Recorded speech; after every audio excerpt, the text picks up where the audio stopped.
सच्चे भक्त की परीक्षा। प्राचीन समय की बात है। एक छोटे से गांव में रामदास नामक एक गरीब लेकिन अत्यंत धार्मिक और ईमानदार व्यक्ति रहता था। वह भगवान पर अटूट श्रद्धा रखता था और हर परिस्थिति में भगवान का नाम लेता था। उसकी सच्ची भक्ति और धर्मपरायणता पूरे गांव में प्रसिद्ध थी। लेकिन समय ने उसकी भक्ति की कठिन परीक्षा लेने का निश्चय किया। रामदास प्रतिदिन सुबह जल्दी उठकर स्नान करता, मंदिर जाकर पूजा करता और फिर पूरे दिन गांव में घूम कर भजन गाता। वह भगवान की महिमा का गुणगान करता और लोगों को भी धर्म और सत्य के मार्ग पर चलने की प्रेरणा देता।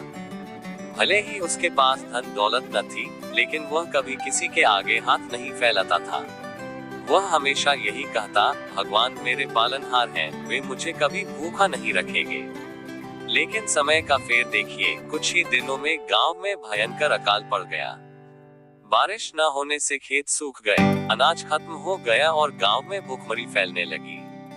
कई लोगों ने दूसरे गांवों की ओर पलायन कर लिया, लेकिन रामदास ने गांव छोड़ने से मना कर दिया। उसका विश्वास था कि भगवान उसे अवश्य कोई उपाय देंगे। एक दिन रामदास बहुत भूखा था। 2 दिन से उसने कुछ नहीं खाया था, फिर भी वह भगवान की भक्ति में लीन था। शाम के समय जब वह मंदिर में भजन गा रहा था, तभी गांव के एक धनी सेठ ने उसकी हालत देखी और कहा, रामदास, तुम बहुत अच्छे इंसान हो, तुम मेरे घर चलो, मैं तुम्हें भरपेट भोजन कराऊंगा। रामदास मुस्कुराया और बोला, सेठ जी, मैं किसी से कुछ नहीं मांगता, मेरे भगवान स्वयं व्यवस्था करेंगे। सेठ रामदास की बात सुनकर हंस पड़ा और बोला, अरे भोले रामदास, भगवान खुद आकर तुम्हें भोजन नहीं देंगे, यह अवसर भगवान ने ही तुम्हें दिया है। रामदास ने उत्तर दिया, यदि भगवान चाहेंगे तो भोजन स्वयं मेरे पास आएगा। सेठ ने हार मान ली और वहां से चला गया। रामदास अपनी भक्ति में लगा रहा।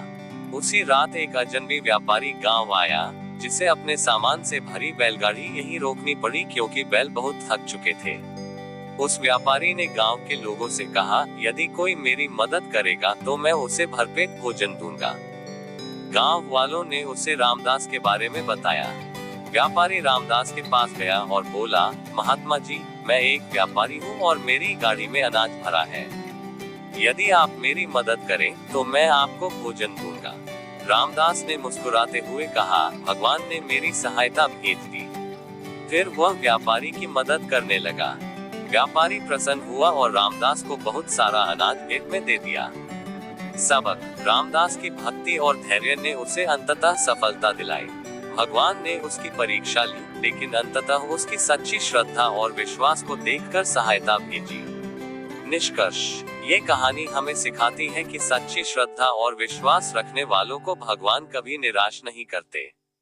जीवन में चाहे कितनी भी कठिनाइयां आए, अगर हम धैर्य और ईमानदारी से आगे बढ़ते हैं, तो भगवान हमारी मदद अवश्य करते हैं।